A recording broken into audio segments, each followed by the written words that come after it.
بسم اللہ الرحمن الرحیم۔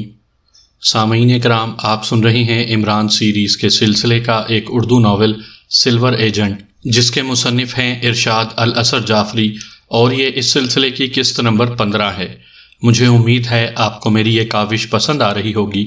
آپ نے اگر ابھی تک میرا چینل کہانی گھر سبسکرائب نہیں کیا تو ابھی میرے چینل کو سبسکرائب کر کے بیل نوٹیفیکیشن آن کر لیجئے تاکہ آنے والی ہر نئی کہانی کی اطلاع بر وقت آپ تک پہنچ سکے۔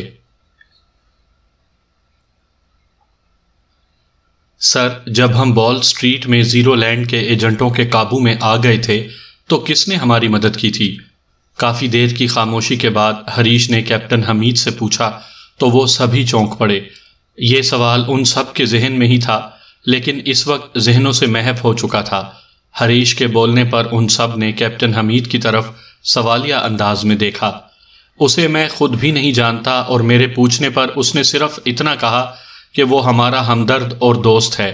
اس کے بعد وہ رکا نہیں، چلا گیا۔ کیپٹن حمید نے انہیں بتایا۔ کیا آپ نے اس آدمی کو پہلے نہیں دیکھا ہوا تھا؟ جگدیش نے کیپٹن حمید سے پوچھا۔ نہیں، ویسے بھی ہماری فیلڈ ایسی ہے کہ ہم چہروں پر اعتماد نہیں کر سکتے۔ ہماری فیلڈ کے لوگ اکثر میک اپ میں رہتے ہیں، جس طرح کہ اس وقت ہم بھی میک اپ میں ہیں، کیپٹن حمید نے کہا۔ آپ کو یقین ہے کہ ہمارا وہ ہمدرد میک اپ میں تھا؟ ریکھا نے کیپٹن حمید سے کہا۔ ہاں، مجھے 100% یقین ہے کہ وہ میک اپ میں ہی تھا، کیپٹن حمید نے اثبات میں سر ہلاتے ہوئے کہا۔ تم نے کوئی اندازہ تو لگانے کی کوشش کی ہوگی؟ اس مرتبہ طارق صاحب نے اس سے کہا۔ جی ہاں، میں نے ایک اندازہ لگایا ہے، کیپٹن حمید نے سوچ میں ڈوبے لہجے میں کہا۔ حمید بیٹے، تم نے کیا اندازہ لگایا ہے؟ طارق صاحب نے اس کی طرف دیکھتے ہوئے پوچھا۔ باقی سب افراد بھی پرتجسس نظروں سے کیپٹن حمید کی طرف دیکھنے لگے۔ وہ واقعی جاننا چاہتے تھے کہ ان کی مدد کس نے کی۔ اگر وہاں ان کی مدد نہ کی گئی ہوتی تو ممکن تھا کہ زیرو لینڈ کے ایجنٹ ان کا خاتمہ کر دیتے۔ سلور سٹی کے متعلق مجھے معلومات سلیمان نے دی ہیں، اور اس نے بتایا تھا کہ علی عمران بھی اغوا ہو چکا ہے۔ لازمی بات ہے کہ اس کے ساتھی بھی اس کی تلاش میں برازیلیا پہنچے ہوں گے، اور میرا اندازہ ہے کہ ہماری مدد کرنے والا علی عمران کا ہی کوئی ساتھی ہوگا، کیپٹن حمید نے کہا۔ ہاں، ایسا ہو سکتا ہے، طارق صاحب نے اثبات کے انداز میں سر ہلاتے ہوئے کہا۔ اگر عمران صاحب کے ساتھی بھی برازیلیا پہنچے ہوئے ہیں، پھر تو ہمیں مل کر کام کرنا چاہیے تھا، رشیدہ نے کہا۔ نہیں، ایسا نہیں ہو سکتا۔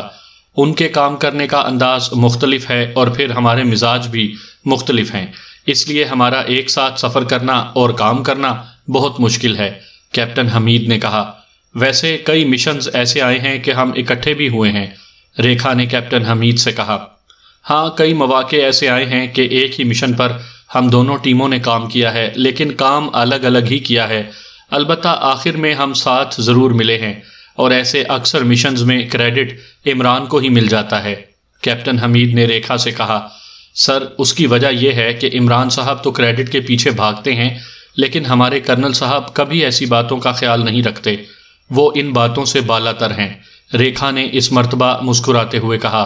مس ریکھا، یہ تم میرے خالہ جات کی تعریف کر رہی ہو یا اس کی بے عزتی کر رہی ہو؟ قاسم نے ریکھا سے کہا۔ قاسم، میں تو تمہارے خالہ جات کی تعریف کر رہی ہوں، ریکھا نے بادستور مسکراتے ہوئے کہا۔ پھر ٹھیک میک ہے، میں یہ برداشت نہیں کر سکتا کہ کوئی میری خالہ جات کی غیر موجودگی میں اس کی بے عزتی کرے، قاسم نے مطمئن انداز میں سر ہلاتے ہوئے کہا۔ اور اگر اس کی موجودگی میں اس کی بے عزتی کرے تو پھر؟ کیپٹن حمید نے اس سے کہا۔ کوئی سے کیا مطلب ہے؟ کون ہے جو میرے خالہ جات کی بے عزتی کر سکتا ہے؟ قاسم نے کہا۔ میں نے کئی بار اسے بے عزت کیا ہے، کیپٹن حمید نے فخریہ لہجے میں کہا تو قاسم زور زور سے ہنسنے لگا۔ قاسم بھائی، اتنے زور سے نہ ہنسو، جیپ الٹ جائے گی، رشیدہ نے کہا تو قاسم کی ہنسی کو بریک لگ گئی۔ سالے کپتان وپتان، میں نے تو جب بھی دیکھا میکھا تمہیں ہی اس کے ہاتھوں سے بے عزت ہوتے دیکھا، اب تم بڑکیں وڑکیں مار رہے ہو، قاسم نے کیپٹن حمید سے کہا تو اس کا منہ بن گیا۔ تم اس وقت عمران کے ساتھ سفر کر رہے ہو یا میرے ساتھ؟ کیپٹن حمید نے غصے سے کہا۔ میں تو بھیا سچ وچ بولوں گا، کسی کو مرچی ورچی لگتی ہے تو لگتی رہے، قاسم نے کندھے اچکاتے ہوئے کہا۔ کیپٹن حمید نے اسے گھور کر دیکھا، لیکن قاسم نے اس کے گھورنے کا کوئی نوٹس نہ لیا۔ اسی لمحے جیپ کو بریک لگ گئی اور ان سب نے چونک کر سامنے دیکھا۔ اب راستہ ایسا نہیں تھا کہ جیپ آگے جا سکتی، اس لیے طارق صاحب نے جیپ روک لی تھی۔ اب ہمیں آگے پیدل جانا پڑے گا، طارق صاحب نے ان سے کہا تو ان سب نے ہی اسبات میں سر ہلا دیے۔ اس کے بعد وہ سب نیچے اترے اور انہوں نے بیگ اٹھا لیے۔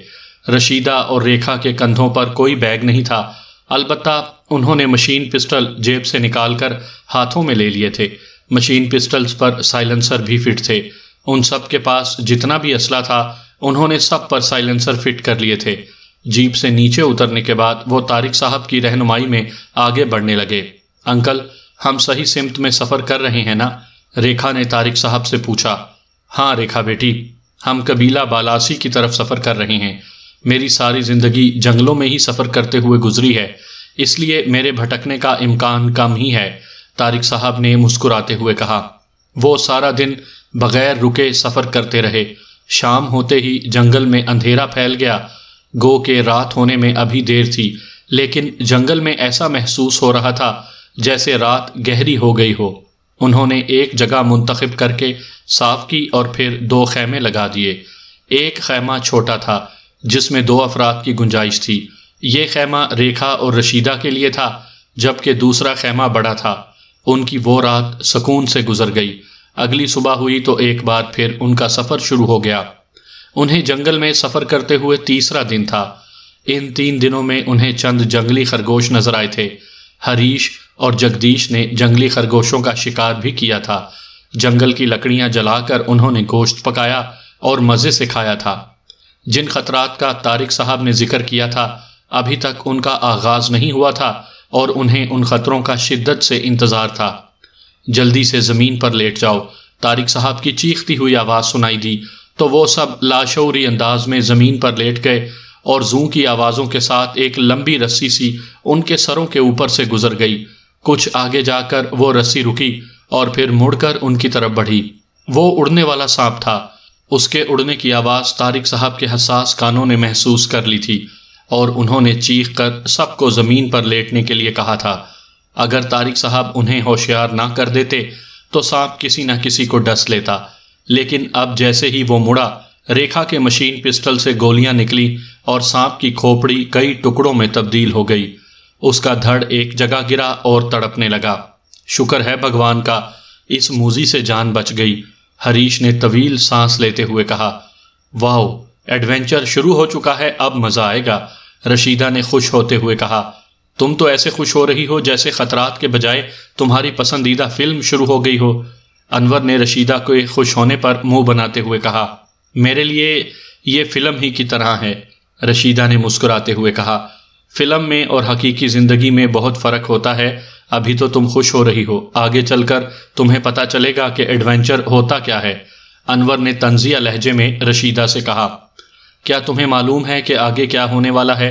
رشیدہ نے منہ بناتے ہوئے کہا۔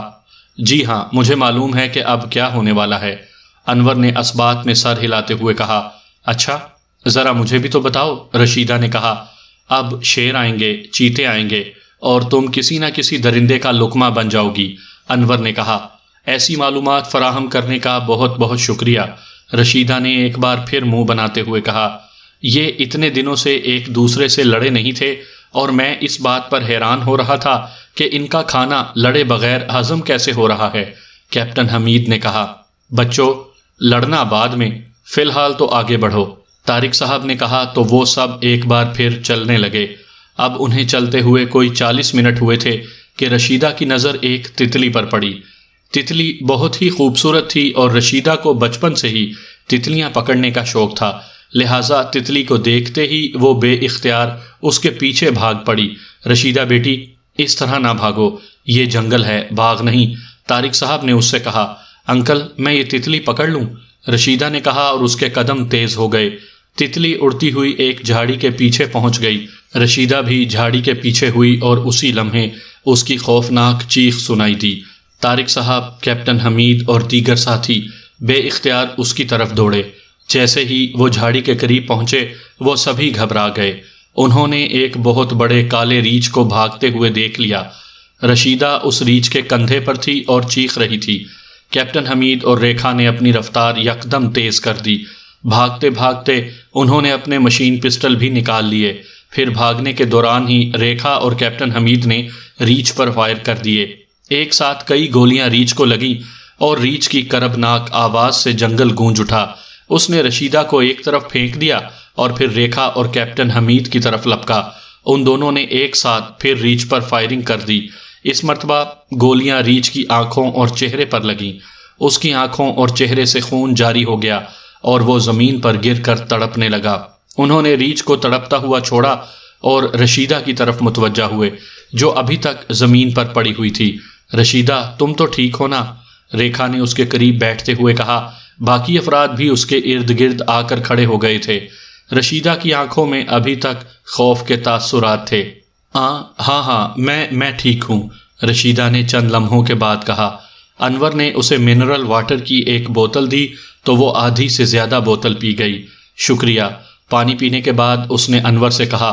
پانی پی کر اس کی حالت کافی حد تک سنبھل گئی تھی۔ میں نے تمہیں منع بھی کیا، پھر بھی تم ہم سے الگ ہو گئیں۔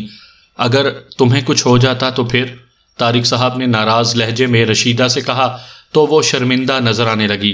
سوری انکل، آئندہ آپ کی حکم عدولی نہیں ہوگی، رشیدہ نے معذرت کرتے ہوئے کہا۔ اوکے، اب آگے چلو، طارق صاحب نے کہا اور پھر وہ آگے بڑھنے لگے۔ رات ہونے تک وہ چلتے ہی رہے۔ رات ہوئی تو انہوں نے زمین کا ایک حصہ صاف کیا اور خیمے لگا دیے۔ آج رات 9 بجے سے 12 بجے تک کیپٹن حمید اور انور پہرا دیں گے، 12 سے 3 بجے تک جگدیش اور ہریش، 3 سے 6 بجے تک میں اور قاسم پہرا دیں گے، طارق صاحب نے کہا تو سب نے ہی اس بات میں سر ہلا دیے۔ کھانا انہوں نے 7 بجے ہی کھا لیا اور پھر 2 گھنٹوں تک وہ گپ شپ کرتے رہے۔ جیسے ہی 9 بجے طارق صاحب نے انہیں سونے کی ہدایت کر دی۔ کیپٹن حمید اور انور خیموں کے سامنے بیٹھ گئے جبکہ باقی افراد سونے کے لیے لیٹ گئے۔ چونکہ انہوں نے دن بھر سفر کیا تھا اس لیے لیٹتے ہی انہیں نیند آ گئی۔ نیند کیپٹن حمید اور انور کو بھی آ رہی تھی لیکن وہ سو نہیں سکتے تھے۔ وہ جانتے تھے کہ اگر وہ سو گئے تو پھر انہونی بھی ہو سکتی ہے۔ 12 بجے تک انہوں نے جاگنا تو تھا ہی لیکن باتیں بھی وہ نہیں کر رہے تھے کیونکہ ان کی باتوں کی آوازوں سے ان کے ساتھیوں کی نیند خراب ہو سکتی تھی اور چپ چاپ بیٹھنا بھی بہت مشکل ہو رہا تھا۔ ایک ایک لمحہ انہیں ایک ایک گھنٹے کے برابر لگ رہا تھا۔ نہ جانے کتنا وقت گزرا تھا کہ انور نے رسٹ واچ کا بلب جلا کر وقت دیکھا، 11 بج چکے تھے۔ انہیں ڈیوٹی دیتے ہوئے 2 گھنٹے گزر چکے تھے جبکہ انور کو ایسے محسوس ہو رہا تھا جیسے وہ صدیوں سے یہاں بیٹھا ہوا ہو۔ ان دونوں کو بار بار جھٹکے لگ رہے تھے، پھر اچانک ہی ان کے قریب نامانوس سی بو پھیل گئی۔ اس بو کو محسوس کرتے ہی وہ چونکے اور انہوں نے سیدھا ہونا چاہا لیکن اسی لمحے ان کے سر چکرائے اور پھر وہ دونوں ہی زمین پر گر گئے۔ جیسے ہی وہ زمین پر گرے ایک طرف سے 4 جنگلی نمودار ہو گئے۔ ان میں سے ایک جنگلی کے پاس بانس تھا اور بانس پر چند پتے لگے ہوئے تھے جو سلگ رہے تھے، ان سے دھواں نکل رہا تھا۔ کیپٹن حمید اور انور کو جو نامانوس سی بو محسوس ہوئی تھی وہ اسی دھوئیں کی تھی۔ اس جنگلی کے علاوہ باقی 3 جنگلیوں کے ہاتھوں میں تیر کمان اور تلواریں تھیں جبکہ ایک جنگلی کے ہاتھ میں مٹی کا ایک چھوٹا سا برتن بھی تھا۔ مٹی کا برتن اس نے بائیں طرف والے جنگلی کی طرف کیا تو بانس والے نے سلگتے ہوئے پتے اس مٹی کے برتن کے قریب کیے۔ جیسے ہی سلگتے ہوئے پتے مٹی کے برتن میں لگے، مٹی کے برتن میں چنگاریاں سی جل اٹھی اور پھر مٹی کا وہ برتن چراغ کی طرح جلنے لگا اور اس میں چربی کی بو بھی آنے لگی۔ جس جنگلی نے چراغ پکڑا ہوا تھا وہ بڑے خیمے کی طرف بڑھا۔ اس نے خیمے کا پردہ اٹھا کر اندر جھانکا۔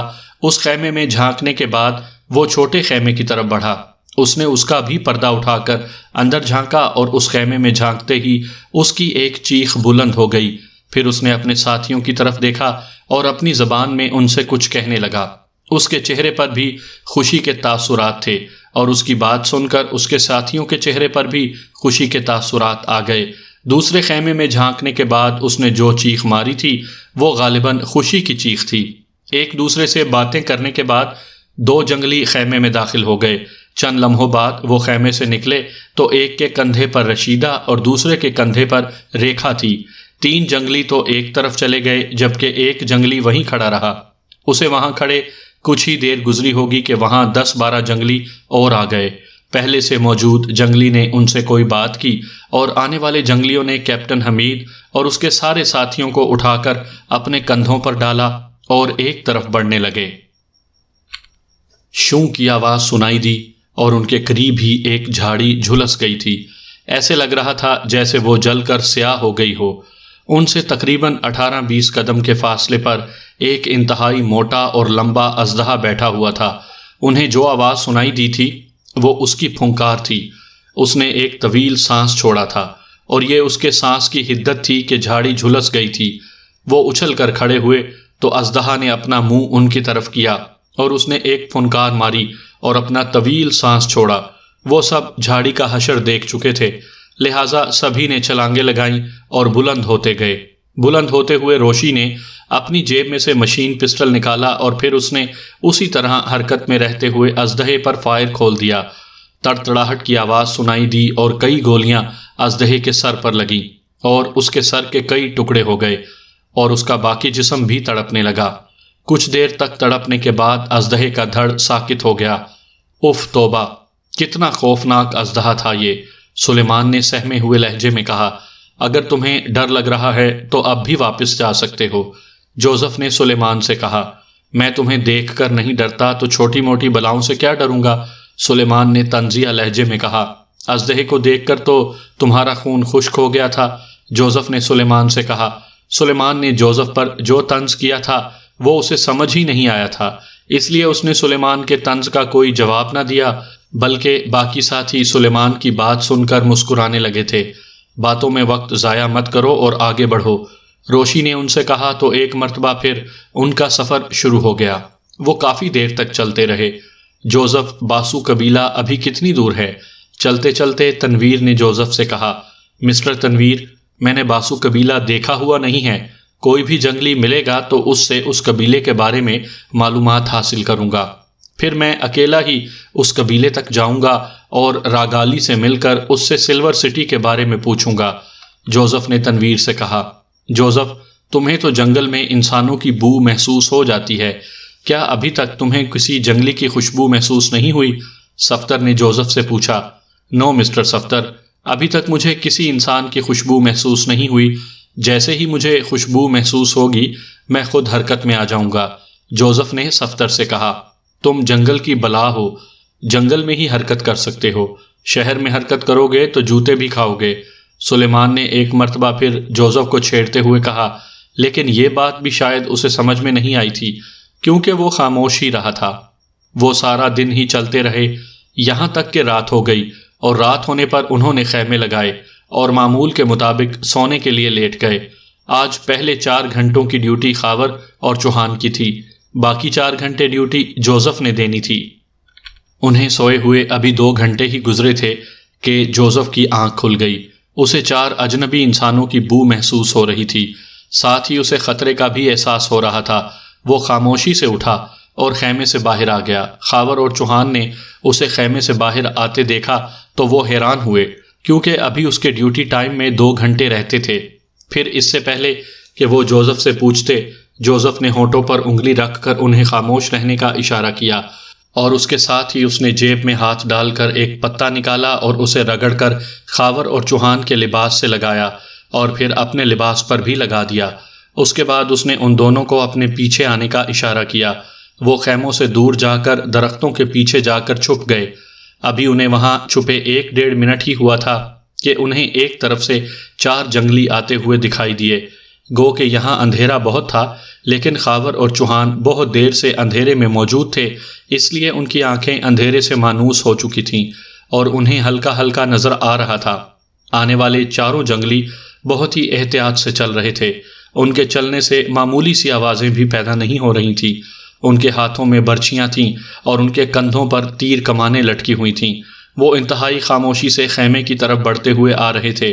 پھر جیسے ہی وہ خیموں کے بہت قریب پہنچے، ان تینوں نے ایک دوسرے کی طرف دیکھا اور پھر ان تینوں نے بیک وقت ان جنگلیوں پر چھلانگیں لگا دیں۔ جوزف 2 جنگلیوں پر جا گرا تھا، ایک کی تو اس نے فوراً ہی گردن توڑ دی تھی، جبکہ دوسرے کے سر پر مکہ مار کر اسے بے ہوش کر دیا تھا۔ خاور اور چوہان نے بھی ایک جنگلی کو نیچے گرا لیا تھا اور انہوں نے بھی ان جنگلیوں کی گردنیں توڑ دی تھیں۔ ان کے نیچے گرنے سے آوازیں پیدا ہوئیں تو ان آوازوں نے صفدر، تنویر اور روشی کو جگا دیا۔ روشی اپنے خیمے سے اور صفدر، تنویر اپنے اپنے خیمے سے باہر نکل آئے۔ یہ تو جنگلی ہیں۔ روشی نے جنگلیوں کو دیکھتے ہوئے کہا، یس مسی، یہ ہمیں ہلاک کرنے یا اغوا کرنے آئے تھے۔ جوزف نے روشی سے کہا، کیا سب کو ہلاک کر دیا ہے؟ صفدر نے پوچھا۔ نہیں، ایک جنگلی کو میں نے بے ہوش کر دیا ہے، اس سے میں اب باسو قبیلے کے متعلق پوچھوں گا، جوزف نے کہا، اور پھر اس نے بے ہوش جنگلی کو اٹھایا اور خیمے کے اندر لے گیا۔ روشی، صفدر اور تنویر بھی اندر آ گئے، جبکہ خاور اور چوہان باہر ہی رہ گئے۔ نعمانی اور صدیقی ابھی تک سوئے ہوئے تھے۔ کیا یہ دونوں گدھے گھوڑے بیچ کر سو رہے ہیں؟ روشی نے کہا تو ان دونوں کی بھی آنکھ کھل گئی۔ خیمے میں ٹارچ روشن تھی، جس کی وجہ سے خیمے میں اچھی خاصی روشنی تھی۔ نعمانی اور صدیقی انہیں دیکھ کر حیران رہ گئے۔ خیریت تو ہے؟ اس وقت تم سب جاگ رہے ہو؟ نعمانی نے ان سے پوچھا۔ اس کی طرف بھی نظر دوڑاؤ، تنویر نے جنگلی کی طرف اشارہ کرتے ہوئے کہا، تو ان دونوں نے اس طرف دیکھا اور پھر وہ چونکے۔ ارے یہ تو جنگلی ہیں، کیا جوزف اسے کہیں سے پکڑ لایا ہے؟ صدیقی نے کہا۔ نہیں، اسے جوزف نہیں پکڑ لایا، بلکہ یہ اپنے ساتھیوں سمیت ہمیں پکڑنے آیا تھا۔ اس کے 3 ساتھیوں کی لاشیں خیمے سے باہر پڑی ہوئی ہیں، جبکہ جوزف نے اسے بے ہوش کر دیا۔ اب جوزف اس سے باسو قبیلے کے متعلق معلومات حاصل کرے گا۔ روشی نے انہیں بتایا۔ کمال ہے، یہاں اتنا ہنگامہ ہوتا رہا اور ہم بے سدھ پڑے رہے، نعمانی نے کہا۔ ہاں، تمہاری نیند بھی بچوں والی ہی ہے۔ سیکرٹ ایجنٹ کی نیند ایسی نہیں ہونی چاہیے۔ ایسی گہری نیند سیکرٹ ایجنٹ کے لیے خطرناک ہو سکتی ہے، صفدر نے نعمانی اور صدیقی سے کہا۔ میں اتنی گہری نیند تو نہیں سوتا، آج نہ جانے کیسے سو گیا، نعمانی نے شرمندہ سے لہجے میں کہا۔ چھوڑو اس نیند کے ذکر کو، جوزف کو اپنا کام کرنے دو، تنویر نے بیزار سے لہجے میں کہا۔ ہاں ٹھیک ہے جوزف، تم اپنا کام کرو، روشی نے جوزف سے کہا۔ جوزف ایک بیگ کی طرف بڑھا، اس نے بیگ کی زپ کھولی اور اس میں سے رسی کا ایک بنڈل نکالا اور اس سے بے ہوش جنگلی کے ہاتھ باندھ دیے۔ اس کے بعد اس نے جنگلی کی ناک اور منہ پر ہاتھ رکھ دیا۔ سانس بند ہونے کی وجہ سے جنگلی کے جسم کو ایک جھٹکا لگا تو جوزف نے ہاتھ ہٹا لیا۔ پھر چند لمحوں بعد جنگلی ہوش میں آ گیا۔ ہوش میں آتے ہی وہ اٹھ بیٹھا۔ کون ہو تم؟ ہوش میں آتے ہی اس نے جوزف سے کہا۔ جوزف کو اس کی زبان سمجھ آ گئی۔ میں prince of Africa, Joseph the great ہوں۔ تم کون ہو اور تمہارا تعلق کس قبیلے سے ہے؟ جوزف نے پہلے اپنا تعارف کرواتے ہوئے کہا اور پھر جنگلی سے اس کے بارے میں پوچھا۔ میرا نام شکالی ہے اور میں بالو قبیلے سے ہوں، جنگلی نے جواب دیتے ہوئے کہا۔ جیسے ہی جنگلی نے جوزف کے سوال کا جواب دیا، جوزف حلق سے الو کی آوازیں نکالنے لگا۔ جوزف کو الو کی آواز میں بولتے دیکھ کر جنگلی خوف زدہ دکھائی دینے لگا۔ کیا کر رہے ہو؟ کیا کر رہے ہو تم؟ جنگلی نے خوف زدہ لہجے میں کہا۔ چپ کرو، میں الو دیوتا کو بلا رہا ہوں، میری آواز پر وہ آئے گا اور بالو قبیلہ تباہ و برباد ہو جائے گا۔ جوزف نے اسے ڈانٹتے ہوئے کہا تو وہ اور زیادہ خوف زدہ ہو گیا۔ نہیں نہیں، دیوتا کو نہ بلاؤ، تم دیوتا کے کیا لگتے ہو؟ جنگلی نے چیختے ہوئے کہا۔ میں الو دیوتا کا سب سے بڑا پجاری ہوں اور الو دیوتا کی وجہ سے پرنس آف افریقہ ہوں۔ الو دیوتا میری ہر بات مانتا ہے، جوزف نے کہا، اور اس نے دوبارہ الو کی آواز میں بولنا شروع کر دیا۔ رک جاؤ رک جاؤ، تم کیوں دیوتا کو بلا رہے ہو؟ جنگلی نے بدستور چیختے ہوئے کہا۔ تم ہمارے خیموں کے قریب کیا کرنے آئے تھے؟ جوزف نے سخت لہجے میں جنگلی سے کہا۔ ہمیں تو معلوم نہیں تھا کہ تم دیوتا کے بڑے پجاری ہو، ہم تو سمجھے تھے کہ جدید دنیا کے لوگ ہمیں نقصان پہنچانے کے لیے آئے ہوئے ہیں، جنگلی نے جوزف سے کہا۔ تم باسو قبیلے کے بارے میں جانتے ہو؟ جوزف نے اس مرتبہ نرم لہجے میں جنگلی سے پوچھا۔ ہاں، باسو قبیلے سے ہمارے اچھے تعلقات ہیں، جنگلی نے اسبات میں سر ہلاتے ہوئے کہا۔ اس قبیلے میں راگالی رہتا ہے، تم اسے بھی جانتے ہو؟ جوزف نے اس سے پوچھا۔ وہی جسے جدید دنیا میں جانے کا بہت شوق ہے، جنگلی نے جوزف سے پوچھا۔ ہاں وہی، اس کا مطلب ہے کہ تم اسے بھی جانتے ہو، جوزف نے اس سے کہا۔ ہاں، اس کے اس شوق کی وجہ سے اسے سب جانتے ہیں اور اسے اچھا بھی نہیں سمجھتے، جنگلی نے کہا۔ میں نے الو دیوتا کا ایک پیغام اس تک پہنچانا ہے، کیا تم مجھے اس تک لے چلو گے؟ جوزف نے کہا۔ تم دیوتا کے سب سے بڑے پجاری ہو، تمہارے کسی کام سے انکار نہیں کیا جا سکتا، میں تمہیں ساتھ بھی لے جا سکتا ہوں اور اگر کہو تو راگالی کو یہاں بلا لیتا ہوں۔ جنگلی نے کہا، نہیں، میں تمہارے ساتھ باسو قبیلے چلوں گا، لیکن یاد رکھنا اگر تم نے مجھے دھوکہ دینے کی کوشش کی تو دیوتا کا قہر تم پر نازل ہوگا اور تمہاری ساری عورتیں گنجی ہو جائیں گی۔ جوزف نے کہا، نہیں نہیں، دیوتا کے بڑے پجاری سے دھوکہ، یہ تو کوئی سوچ بھی نہیں سکتا۔ جنگلی نے کہا، ٹھیک ہے، ابھی اور اسی وقت میرے ساتھ چلو۔ جوزف نے جنگلی سے کہا، تمہارے حکم سے انکار نہیں کیا جا سکتا، چلو۔ جنگلی نے جوزف سے کہا، مسی، میں اس کے ساتھ جا رہا ہوں، آپ نے اپنا خیال رکھنا ہے۔ جوزف نے روشی سے کہا، تم اکیلے اس کے ساتھ جا رہے ہو، کہیں یہ لوگ تمہیں نقصان نہ پہنچا دیں۔ روشی نے کہا، نہیں مسی، الو دیوتا کا نام سامنے آنے کے بعد یہ مجھے نقصان پہنچانے کا تصور بھی نہیں کر سکتے۔ جوزف نے روشی کو تسلی دیتے ہوئے کہا تو اس نے اسبات میں سر ہلا دیا۔ چلو شکالی، آگے بڑھو۔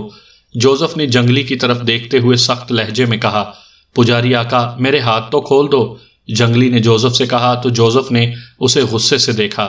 تم نے پیروں سے چلنا ہے، ہاتھوں سے نہیں، یہ ایسے ہی بندھے رہیں گے۔ جوزف نے غصیلے لہجے میں کہا، ٹھیک ہے پجاری آقا، جیسے تمہاری مرضی۔ جنگلی نے کہا اور پھر اس نے قدم بڑھا دیے۔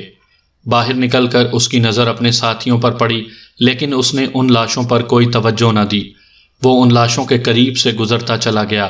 خاور اور چوہان نے جوزف کو جنگلی کے ساتھ دیکھا تو ان کی آنکھوں میں سوال ابھرا کہ جوزف کہاں جا رہا ہے، لیکن جوزف ان کی آنکھوں میں نہیں جھانک سکتا تھا کیونکہ وہ روشنی سے اندھیرے میں آیا تھا اور اسے خاور اور چوہان کی آنکھیں واضح نظر نہیں آ رہی تھیں۔ اس کے باوجود اس نے انہیں بتایا، میں باسو قبیلے میں جا رہا ہوں، جلد ہی واپس آ جاؤں گا۔ جوزف نے ان سے کہا۔ اس کے بعد وہ جنگلی کے ساتھ چلنے لگا۔ 1-1.5 منٹ تو ان دونوں کو ہی اندھیرے میں چلنے میں دقت محسوس ہوئی، لیکن جب ان کی آنکھیں اندھیرے کی عادی ہو گئیں تو پھر جوزف تو اطمینان سے چلنے لگا، جبکہ شکالی کو بندھے ہونے کی وجہ سے چلنے میں دقت محسوس ہو رہی تھی۔ 3-4 منٹ چلنے کے بعد شکالی لڑکھڑایا اور گر گیا۔ جوزف نے اسے زمین سے اٹھایا اور وہ ایک بار پھر چلنے لگا، لیکن اب بھی وہ 4-5 منٹ چلا ہوگا کہ ایک بار پھر گر پڑا۔ جوزف نے اسے پھر اٹھایا۔ پجاری آقا، تم جانتے ہو کہ اب میں تمہیں کوئی نقصان نہیں پہنچا سکتا۔ اگر میں نے تمہیں نقصان پہنچانے کا سوچا بھی تو دیوتا کا قہر مجھ پر نازل ہوگا۔ شکالی نے جوزف سے کہا، تم چاہتے ہو کہ میں تمہارے ہاتھ کھول دوں؟ جوزف نے اس سے پوچھا۔ ہاں پجاری آقا، میرے ہاتھ بندھے ہوئے ہیں تو مجھ سے چلا نہیں جا رہا۔ شکالی نے کہا، ٹھیک ہے، میں تمہارے ہاتھ کھول دیتا ہوں۔ جوزف نے کہا اور پھر اس نے شکالی کے ہاتھ کھول دیے۔ رسی کھول کر اس نے رسی کا بنڈل بنایا اور بنڈل جیب میں رکھ لیا۔ یہ رسی اس کے پھر بھی کام آ سکتی تھی۔ تم مجھ سے ایک قدم آگے چلو۔ رسی جیب میں رکھنے کے بعد جوزف نے شکالی سے کہا، ٹھیک ہے پجاری آقا۔ شکالی نے سر جھکاتے ہوئے کہا اور پھر وہ جوزف کے آگے آگے چلنے لگا۔ باسو قبیلے تک پہنچنے کے لیے ہمیں اور کتنا چلنا پڑے گا؟ مزید 15 منٹ چلنے کے بعد جوزف نے شکالی سے پوچھا تو اس نے جوزف کو اپنی جنگلی زبان میں اس سوال کا جواب دے دیا۔ اس نے جتنی دیر کا کہا تھا، جوزف کے اندازے کے مطابق ابھی 1 گھنٹہ انہیں اور چلنا تھا۔ انہیں چلتے چلتے مزید 15-20 منٹ گزر چکے تھے۔ اب وہ جھاڑیوں کے قریب سے گزر رہے تھے۔ جوزف جھاڑیوں سے اپنا دامن بچا بچا کر چل رہا تھا۔ جھاڑیوں کی وجہ سے اس کی توجہ شکالی پر سے کم ہو گئی تھی اور اس کم توجہ کی وجہ سے شکالی اس سے 1 قدم پیچھے ہو گیا تھا۔ پھر اچانک شکالی نے بجلی کسی تیزی سے حرکت کی۔ اس نے پوری طاقت سے جوزف کو دھکا دیا۔ جوزف کے وہم و گمان میں بھی نہیں تھا کہ شکالی یہ حرکت کرے گا، اور شکالی کا دھکا بھی بہت زور آور تھا۔ جوزف اڑتا ہوا 8-10 قدم دور جا گرا۔ وہ جھاڑیوں میں گرا تھا اور جھاڑیاں کانٹے دار تھیں۔ بہت سے کانٹے سوئیوں کی طرح اس کے جسم میں گھس گئے اور درد کی تیز ترین لہر اس کے جسم میں دوڑنے لگی۔ اسی لمحے اسے پھونکار کی بھی زوردار آواز سنائی دی اور 2 سانپ اس کے جسم کے قریب سے گزرتے چلے گئے۔ ساتھ ہی اسے ایسا محسوس ہوا جیسے آگ کے 2 شعلے اس کے پیروں پر رکھ دیے گئے ہوں۔ وہ فوراً ہی سمجھ گیا کہ نظر آنے والے 2 سانپوں نے اسے ڈس لیا ہے۔ اس کی آنکھوں کے سامنے اندھیرا سا چھانے لگا۔ اس نے اٹھنے کی کوشش کی لیکن وہ اٹھ نہ سکا، اور پھر اسے ایک زوردار چکر آیا اور اس کا سر کسی کانٹے دار جھاڑی سے جا ٹکرایا۔ سلور سٹی کے میٹنگ ہال میں فنچ، نانوتا، سنگھ ہی اور تھیریسیا کرسی پر بیٹھے ہوئے تھے۔ میز کی دوسری طرف بڑی کرسی رکھی ہوئی تھی جو اس وقت خالی تھی۔ یہ سپر باس کی کرسی تھی اور آج سپر باس نے میٹنگ طلب کی تھی۔ وہ چاروں اب سپر باس کا ہی انتظار کر رہے تھے۔ پھر میٹنگ ہال کا دروازہ کھلا اور سپر باس میٹنگ ہال میں داخل ہوا۔ سپر باس کو دیکھ کر وہ چاروں کرسیوں سے اٹھ کر کھڑے ہو گئے اور انہوں نے مؤدبانہ انداز میں سپر باس کو سلام کیا۔ سپر باس نے ان کے سلام کا جواب دیا اور اپنی مخصوص کرسی پر بیٹھ گیا۔ جب وہ کرسی پر بیٹھ چکا تو وہ چاروں بھی کرسیوں پر بیٹھ گئے۔ بہت ہی افسوس کے ساتھ میں آج آپ کو ایک خبر دے رہا ہوں، سپر باس نے کہا تو وہ چاروں چونک پڑے۔